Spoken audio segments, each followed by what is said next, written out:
Welcome, and first off, thank you for clicking on the link to watch this short video. It's on two-sided items or double-sided items in QuickBooks.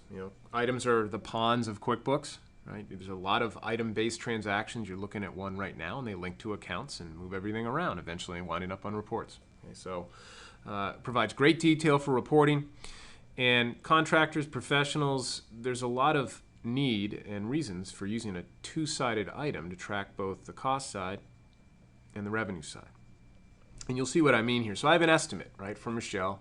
This is the work I'm going to do. Most of these are service items with a couple non-inventory items here. And this is my cost column, and then I have a markup, and then this is the revenue. This is my job budget. It correlates to this estimate versus actual report, and it shows the estimated cost and estimated revenue I hope to get from it, but there's no actual cost yet. So let's do some. I'm going to go to banking, write checks, or Control W. And I'm going to go ahead and choose Doug here and continue writing the check. Should probably check that bill though. Control Delete gets rid of lines. Control D, transactions. Okay. Items tab. I'm going to go here and choose actually framing. And notice the pop-up associated with an income account. I probably don't want to do this. This is going to credit my bank account and debit whatever account this item's linked to. It'd be debiting income, which would reduce. Either way, I don't want to hit revenue here, right? I want to hit cost of goods sold or some expense. So I'm going to cancel out for now. Go to the item list, double click on framing, and I'm going to check the box that says this service is used in assemblies or is performed by a subcontractor or partner. Thinking, well, what does that mean? Essentially, when I check the box, it's going to open up that purchase information or the cost side.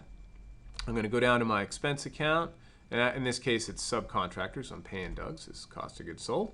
You can put in your description, so it would show up, description would show on cost transactions, check bill, what have you.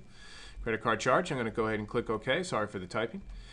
And two-sided items are available for service items, non-inventory parts, and other charges. We use it for a lot of different things. So now I have a two-sided item. I go back to that check and choose framing. I don't get the same error. Now I can put in a cost that I paid Doug there and assign it to the job, which will be in this case, go back to Michelle. There you are. Now I'm going to uncheck the billable box. Remember, I have the estimate. She's already agreed to pay a certain amount, so I don't want to pass this through to her. We do have another video on reimbursing expenses. However, I'm not passing this through, but I do want it to show up on the reports. So I have my framing item again. It's a two-sided item, right? And I've assigned the job. Click Save and Close. Now when I actually go to the report, you'll see that I have cost here in the actual cost. So if you're not seeing it, check the item. Make sure it's not just one-sided going to revenue. Of course, you can have one-sided items going to other current assets and other current liabilities and expense and cost of goods sold and things like that. But most people are doing a lot with construction and contracting, job costing, if you will, with QuickBooks, regardless of your industry. Two-sided items are going to be very helpful for you. Now, another thing to mention too is since 2011, you could make when you're on a check and writing something to say cost of goods sold account. Let's go back to Doug here. This is just kind of a tangent discussion. But if you go to the expense account and I can hit cost and I choose cost of goods sold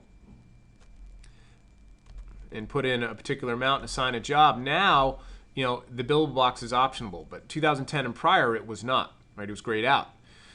So you had to do an expense, but you're thinking, well, really it's cost of goods sold. I don't want to do expense. So what you could do is then go to the item itself, and the item was hitting cost of goods sold. That was fine, and you get the billable opportunity, right? And check that box. But since 2011, you can do it either way. Just as a side note. So two-sided items do have some very good play and a reason for being in QuickBooks. So I hope that was helpful, and you guys have a great day.